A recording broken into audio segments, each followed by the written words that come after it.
What up, YouTube? Thief again, coming in hot with this second episode of how to level your home base super fast. Now, this episode will strictly talk about squads, what to do with your survivors, where to slot them, what matching personality does, and so on. But before we get into the video, come see me, twitch.tv/TCThief. I stream every night at 2 p.m. Eastern, 8 p.m. Central European. Now, also, before we get into this, I wanted to show you guys this clip. On my original video, a lot of people flamed me, oh, you just leveled fast because you put money into the game. You kept putting money in the game. Now, this account right here, my alt account, I have leveled. I have not put anything into the game. I bought the game for $25 and I spent $15 on the first legendary troll truck llama. Apart from that, I have spent zero of my own money on the game. So $40 would be what you spend on an Xbox game. So this just shows you that this game, you can go through this game without pumping a lot of money into it. The money helps, but once again, spent limited money on this game. I have leveled this account to Twine in 16 days. I think at the end of the day, when we finished, I got to level 66 and I was in Twine Peaks in 16 days. So this just goes to show you that you don't have to put a lot of money into the game. You just have to save your V-Bucks and put the V-Bucks where it is really going to help you out the most. And the places that you do this are going to be the Super People Llama and the Legendary Troll Truck Llama. So there's a lot of V-Bucks that can be farmed within the game, starting off especially with all of the SSDs and all of the V-Bucks you get from the missions and your dailies, etc. Also, the events. Whenever there's an event out there, you get a bunch of V-Bucks from the events. So do the events, do your quest line, and save up your V-Bucks and put them where it is really going to help you out the most. Once again, this is going to be the Legendary Troll Truck and the Super People Llamas. Also, we're not really going to get into the math of building these squads and stat allocation and stat spreading. If you guys are really interested in that, hey, I'm going to post somebody's link down in the description. It's a video where he covers stat spreading and allocation of stats and what's the best possible way to level. Really gets down into the nitty gritty of the math and stat allocation. But once again, it's Allura SC. His link to his video and YouTube are going to be down in my description. Go check him out. He's an amazing player in Twine Peaks, also a level 122. Now, when you start building these squads, the first thing you need to concern yourself with is the leader. In the beginning of the game, you unlock a few survivor slots. Just shove whatever survivors you can in the slot until you get the leads. You unlock a couple of survivor slots at first, and it's really not important what you put where until you unlock the leaders. So just put the highest cards in slot at all possible until you start unlocking leads. When you unlock the leads, the first thing that you have to pay attention to is leader match or job match. When you job match a leader to its slot, as you can see, my EMT squad right here is 174. You can see the EMT squad icon down in the lower right hand corner of her card. That indicates that that's a leader match. When you leader match the leader to the slot, it's going to double the card's power. All right, if you don't have a leader at the time, just put whatever the highest card you can in at all possible and wait until you get a leader. If you don't have a leader, you don't have a leader. So just put whatever highest card you can in the slot. Now, in the event that you do have a leader, put the highest leader that you can in slot as possible. And once again, if you job match the leader, it is going to double the card's power. You can see right here in the clip that my leader going into the EMT squad is a level 174, but when I try to slot her into another squad, the power of the card is actually 87. So remember, slot the proper leader with a job match in the proper slot, and it doubles your card power, thus allocating more stats to your home base. Now, once we have the job match leader slotted, the next thing we need to concern ourselves with is building the squads around the leader. Now, there's some priorities that you have to worry about when building these squads. The three of them are, you're going to put the highest card in slot as possible. Number two is you're going to personality match the highest card to the leader, buffing the card higher. And then the third one, if at all possible, you're going to worry about set bonus. Now, set bonus or squad bonus is going to be the lowest priority. When you're low level, you can pretty much ignore this portion of the game, because this portion of the game is going to be for in-game min-maxers. The amount of stats that you gain from the squad bonuses is so minuscule that you really don't need to worry about it until all of your squads are legendary and you are personality match. Once again, it's a part of the game that is for in-game min-maxer. Now, the first priority, what I mean by the highest card is it's not always feasible, or it's not always the most efficient to personality match. And what I mean by this is sometimes you will have a card that is a non-personality match that you should put in the slot and ignore the personality matches. Some of these instances include when you have an epic leader and you have a legendary card. An epic leader is only going to buff the card level 4 times, so 4 power levels. It would buff an epic to power level 19. In the event you have a legendary card, which is a power level 20, you would put that non-matching personality level 20 card in slot temporarily until you can slot that legendary card somewhere else.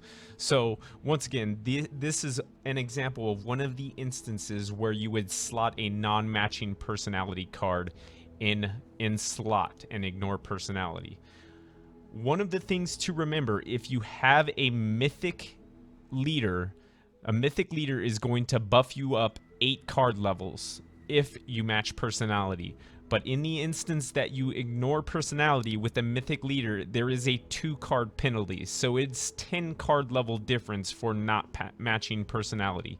For mythic cards, you will pretty much epic and above always want to match personality and ignore the highest card, because the highest card is going to be, most of the time, starting with a base card, it's going to be a personality match. Now, there are some instances where if you level cards up to like power level 80 and you all of a sudden get a mythic, you're not going to take that power level 80 card out and put a matching personality of power level 15. Just leave those 80s in slot and work on your card levels until you can level them up and then switch them out. Now, once again, if at all possible, you want to match personalities to mythic leaders in order to not take that 2 card penalty. Now, the last thing I'm going to brush on this video, I'm not going to cover extensively. Allura covers it extensively in his video. You can go check him out. Is leveling up the survivors and which ones you should level first. Now, you're going to get the most bang from your buck by leveling your lead survivors, because every time you level a lead survivor, because of the way the job match works, it's going to give you double the amount of stats as it would be if you leveled a regular survivor. So if you have mythic or legendary lead survivors, you need to prioritize them first, because those are going to be your most bang for your buck in dumping survivor XP into these squads. All right, once you have all of your leads leveled up to an appropriate level, i.e. you've hit the cap with the evolution star level that you have available, then you can start stat spreading into the other survivors throughout your squads. Now, if you're strictly concerned with just Hombase power and you don't care about stat spreading whatsoever, level every one of your squads evenly. All of your stats, your fortitude, offense, resistance, and tech should be a consistent level across the board. No stat should outweigh the other one. This is if you're strictly concerned with leveling your Hombase power. Now, I did this a little bit different of a way because I wasn't strictly concerned with Hombase power specifically. All right, I really want to do a lot of damage when I'm in raid with other people or in party with other people, so I concentrated on all of my offense first. Offense was the first thing I upgraded, and I leveled it up as far as possible. All right, after I leveled up my offense, then I spread out my stats from there to increase my home base power. So once again, the higher you take up a card, the more XP is going to cost per stat point. So a level 1 to level 2 card is going to give you the same amount to your home base as a level 49 to a level 50 to your home base. All right, it's the same amount of stats, but level 1 to level 2 is going to cost you 200 survivor XP, and level 49 to level 50 is going to cost you 15,000 survivor XP. So it is more efficient across the board if you level up all of your squads evenly. But if you want to concentrate on doing damage or doing damage as a ninja, you would put stats into offense, or you would put stats into tech. It's completely up to you how you do this. I'm not going to tell you how to do it, but if you want to level your home base fast, the way you're going to do it is stat spread evenly. Once again, Allura made a good video about it. Check it out. It's in the description. The last thing I'll cover in this video is the squad bonuses, alright? Once again, I'm only going to lightly brush on this subject because I've gone over this subject ad nauseum in stream, and I have made a video specifically for this, alright?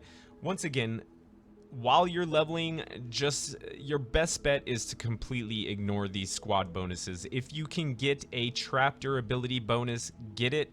But if not, do not go out of your way to get these bonuses. This is a very minuscule addition to your squads and your squad bonuses.